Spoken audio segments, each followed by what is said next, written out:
Hey everyone, how's it going? Forrest here again with another installment of my complete analysis of all of J.S. Bach's chorale harmonizations. Today we're looking at kind of an interesting chorale. We have auf mein Herz mit Freuden, which translates to up my heart with joy. This chorale, harmonically speaking, isn't super remarkable, but the research that went into finding the BWV number for this chorale is kind of interesting. So it's attributed with BWV 441, but if you look up BWV 441 for listening purposes, you'll find a sacred song. It's for solo voice and continuo, and I was wondering why there was a chorale here that was attributed to the same BWV number. Well, it turns out that Bach actually took that same song and harmonized it for 4 parts. I suppose that you could derive a chorale from anything that has, figured bass. There is a continuo part with figured bass in it in the text score of the original BWV 441, but this is actually more specifically part of the Deedle collection, where it is entry number 95. So they're associated with one another. If you don't hear a 4-part realization of 441, that's just because the sacred song is probably the more commonly associated piece with that number. So that's some explanation behind where this piece comes from, and we're just going to hop right into the analysis. So we have 1 flat in the key signature. We start on F, we end on F. I reckon we're in the key of F major. We get F major again, F, C, F, and A. No need to reanalyze. Passing tone here in the melody before we get E, C, G, and C, which is our 5 chord in first inversion, C major over E. We then get D, D, F, and B flat, which is B flat major over D, a bit of a deceptive progression, kind of, sorta. But as we know about a 4-6-1 progressions here, there's always this leading tone. I can't actually say always, because there's one time in the chorales where we did not see that connector between 4, 6, and 1. But bare minimum, if we don't get a fully voiced chord as a subdivision between 4, 6, and 1, we get the leading tone connecting the 6 and the 1 of the scale. So we get, like I said, 1 afterwards, F, C, F, and A. And then we get B flat, D, F, and G, which is G minor 7 over B flat. We know that Bach loves 2-6-5 chords, especially in cadential contexts. And as we get ready for our perfect authentic cadence, we get F, A, F, and C, which is our, I completely skipped a beat there. We have C, C, E, and G, which is our 5 chord. It's what we would expect after a 2-6-5 chord. And then we get our tonic, F, A, C, and F. Root position tonic triad. Next phrase takes us to the key of D minor at some point. We get another perfect authentic cadence. We start off with another F chord, no need to reanalyze. F, A, F, and C. And then we get B flat major, B flat, F, and D, which is our 4 chord and root position. Passing tone here in the tenor before we get B flat, D, F, and D. No need to reanalyze there.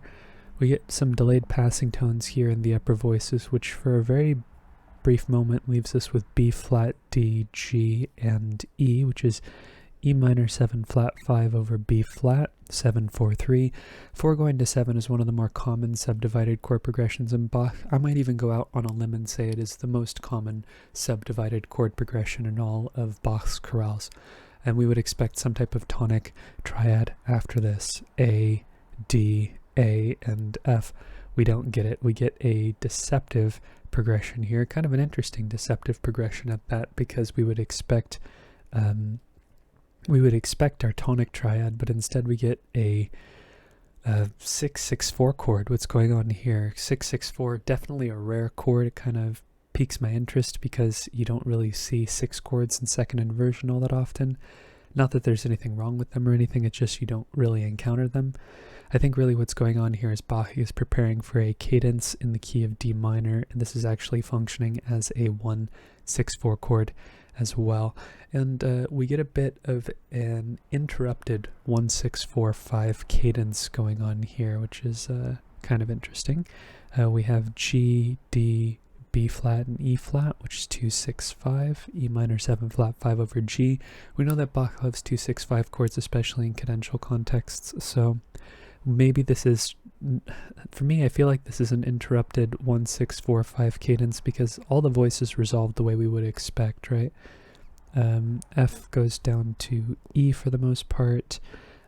D goes down to C sharp. So I think the big picture here is that we are getting a 1, 6, 4, 5 cadence, but with a 2, 6, 5 chord here in the middle. And 2, 6, 5 is the chord that Bach most commonly interrupts his 1, 6, 4, 5 cadences with. A little delayed neighbor tone going on here before we get A, C sharp, G, and E, which is taking our 5 chord, just adding the 7th still in root position. What I've been using to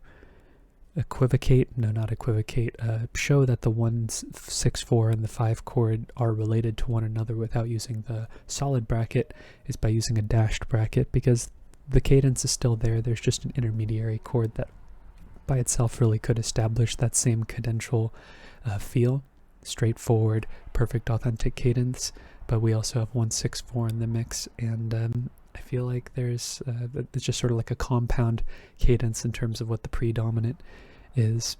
Not a super big deal, but we've seen Bach do this quite a few times in the past.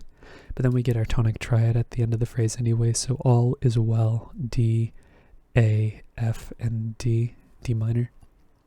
Okay, next phrase takes us back to the key of F major.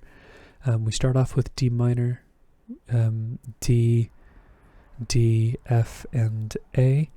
No need to reanalyze in the key of D, but it is a 6 chord in the key of F. We then get A, C, F, and C, which is our tonic triad and first inversion. Passing tone in the tenor before we get A, F, and C. No need to reanalyze. And then we have a little passing 7th here on the end of the beat before we get B flat, C, G, and F, which is an interesting chord because I think this is really just a suspension going on here. It's you have to double check to see whether or not that the B flat C. No, it's not a suspension chord. I misread this as a C because I carried over the bass clef. B flat, A, D, and F, which is our 4 chord with a 7th, B flat major 7. That makes a lot more sense. It's a very beautiful moment in the chorale to pick up to this measure here, and that goes where we would expect to some type of dominant chord: C, G, C, and E, C major. A is a passing tone going on here. Just to comment on chorales that are in triple meter, the harmonic rhythm is always going to be lopsided. And generally speaking, Bach has sort of like a mixed approach to harmonic rhythm here. We see that the majority of the harmonic rhythm we see is 1 and 3. So we get a chord on 1, we get a chord on 3.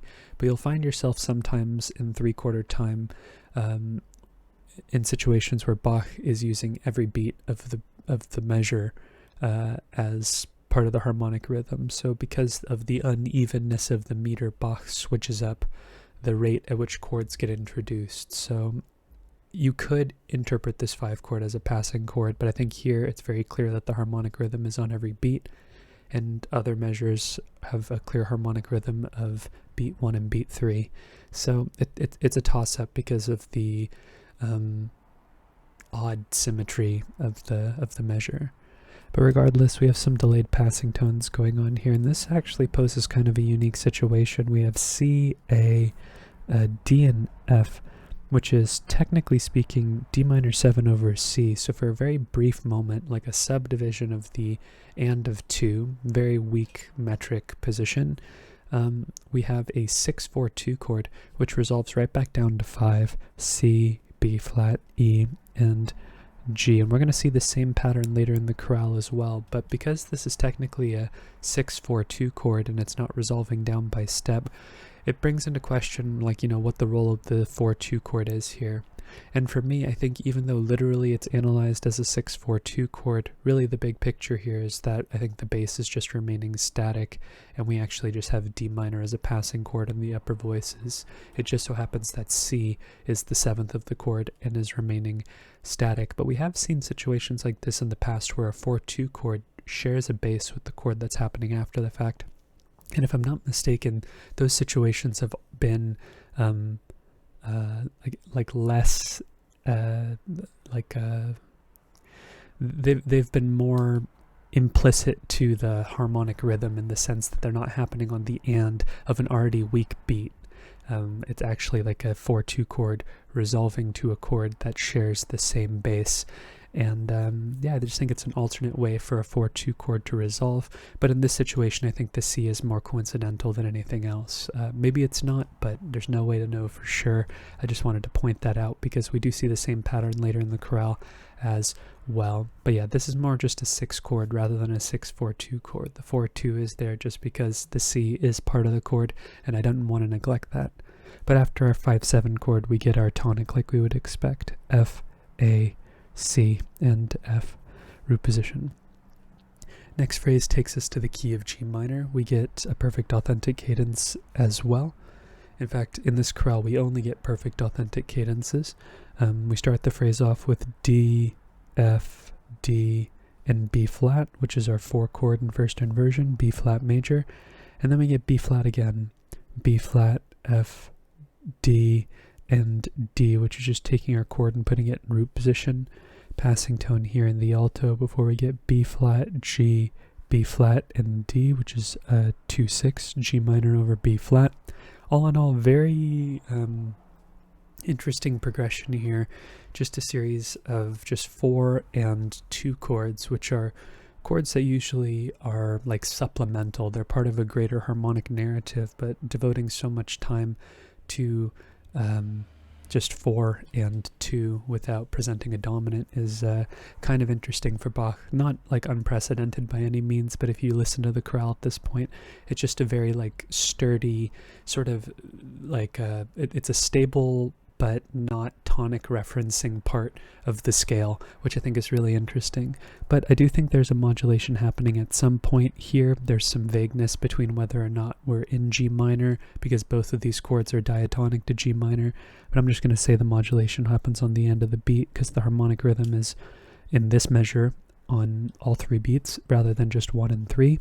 So I think G minor is also functioning as the tonic in the key of G minor.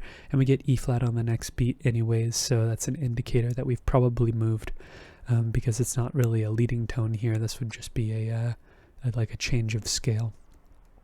We get E flat, G, C, and G, which is 4-6, C minor over E flat. Then we get D, A, D, and F sharp, which is our 5 chord in root position, D major. We get B flat here and G, and on the and of 2 we get another very quick reference to G minor. We have D, B flat, D, and G, which is a 1-6-4 chord, which I think just kind of serves as a little interruption between the 2 5 chords that happen on the real harmonic rhythm of this measure. Really, the bass, I feel, is the biggest indicator of the harmonic rhythm usually in general, but especially in triple time because of the fact that chords usually get established with a bass. Not always. Sometimes there are suspensions or things like that, counterpoint, but usually the bass plays a role in the chord, usually an important role in the chord structurally speaking. But yeah, a little 1-6-4 chord here before we go back to 5, more specifically 5-7, D, F sharp, C, and A. So we can use a little bracket there if we wanted to. It's really happening for a very brief moment, so I'm not sure really how important the bracket is, but 1-6-4 going to 5 near the end of a cadence, I think that there's more than just coincidence happening here. But regardless, we end the phrase with G minor like we would expect. G, G, B flat, and G, 3 roots and 1/3 spelling. Okay, next phrase is kind of interesting. I think we get a mid-phrase modulation, but the phrase quickly turns to the key of C major from F major, and we end with another perfect authentic cadence. So I think G minor is functioning as 2 in the key of F, because we really don't know we're in the key of C major until we see B natural here. Everything else is more or less F major it's in reference to F major. So we start the phrase off with C major, E, G, C, and G. That'd be 5-6, and we would expect that to go to 1, which it does. F, F, C, and A. which is our tonic, F major, and with B natural happening on the end of the next beat, I do think we've moved to the key of C by this point, and F is now our 4 chord. A little passing 7th in the bass, a little delayed passing tone in the melody before we get D, A, F, and C, which is a 2-7 chord in the key of C major. Another 4-2 progression, which I think is kind of interesting. Maybe hearkening back to the previous phrase, but also just like another one of those sturdy progressions that consists of stable chords without really referencing the dominant for quite a length of time. But after our 2 chord, we would expect our 5, which we get G, G, F, and B natural. 5-7, G, which is a G7 in this case. And then we have another similar idea as we saw at the beginning of the system, which is we have A, E, and C, which I think are all sort of functioning as passing tones in their own way. And really the chord gets completely contextualized here, where we have G, A, E, and C, which is A minor 7 over G, 6-4-2, which in turn resolves to 5.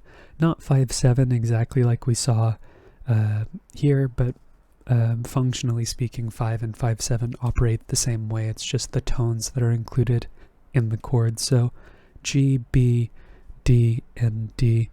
So again, is this really a 4-2 chord, or is it just because the bass is shared and there's just a passing 6 chord in between the 2 5 chords? I'm a proponent of the latter, but the fact that the bass note is a chord tone, I'm not sure as to whether or not this is operating more as a pedal and I just analyze it as a 6 chord, or if it's to be interpreted as a chord tone. So I'm going to err on the side of caution and analyze it as a chord tone, but there are alternative ways that you can interpret it as well. And of course we would go to 1, or we would expect to go to 1, C, C, E, and C, 3 roots and 1/3 spelling. There are ideas from both phrases going on here, the previous phrase and the phrase before the previous phrase, where we have sort of a similar progression at the beginning of the phrase with 4 going to 2. And yeah, it even happens at the same point metrically, except for we don't start the phrase off with 4, we start the phrase off with 5. But there's ideas sort of borrowed from previous phrases. I'm not sure if that was intended, but different chord progressions are being reused here. We see 5 going to 4 here as well. Bit of a transitive progression, but also a deceptive progression as well, because we would expect 5 to go to a tonic. Oh no, but actually I take that back, because it is our tonic in the key of F and then it turns into 4. Once we're in the key of C major, the phrase resembles the one that we saw in the previous phrase. That makes more sense. But yeah, so we're moving to the next phrase, which has another interesting quirk about it. I do think C is operating as our dominant in the key of F as we get ready for our final cadence in the key of F. After all, it is the overall tonic of the piece, despite visiting a couple of different places. Basically, every neighbor of the key of F major in relation to adjacent keys on the circle of fifths. We have C major, we have G minor, we have D minor, we're missing A minor, and B flat major as well, but we get kind of different sides of that same coin, because we get 2 flats and we stay on 1 flat and we remove the flat. So we kind of explore all of the key signature territories adjacent to the key of F.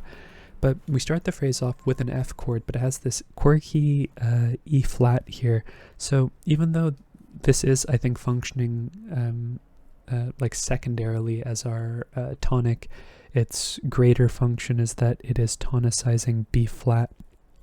And we know what that means. That means this is 5 of 4, more specifically 5/6 of 4, A, E flat, F, and C, which is F7 over A. So C resolves, but it resolves to a dominant of our 4 chord, which just keeps the progression going. I don't think we're in the key of F, or sorry, I don't think we're in the key of B flat just because we start off with the F chord.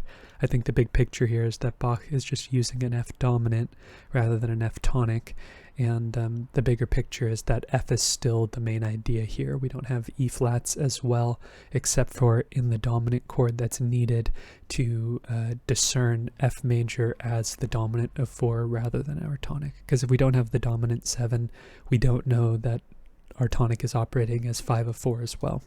But regardless, it does resolve where we would expect: B flat, D, F, and D, 4 chord. And we have another one of these chords here where there's passing tones and a little delayed passing tone where the chord gets contextualized on the end of the beat. It's kind of interesting. I don't really know if this is actually a chord that is meant to enhance the harmony at all or meant to be analyzed, but A, C, F, and E. Another first inversion tonic triad, but this time it's a tonic 7th, not a secondary dominant, which I think is really interesting. Tonic 7th chords are exceptionally rare, and they usually are seen in this context here where they're like passing or very brief. They don't usually get their own point in the harmonic rhythm, but maybe it is happening here. It's difficult to say for certain. But yeah, I would say take it with a grain of salt. I think that this is just a byproduct of a couple of passing tones with this static F here in the alto. But yeah, I don't really think it's super important. I just thought that because we've seen this and of 2 chord injection motive a couple of times in this, more than a couple of times in this chorale, starting in the first system and several times in the second system. I can't really neglect it.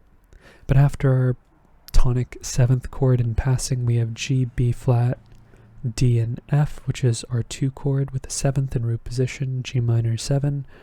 We then get our 5 chord, C, C, G, and E, G major. G is a chord tone, so we don't have to mark it. F is a neighbor tone, D is a neighbor tone.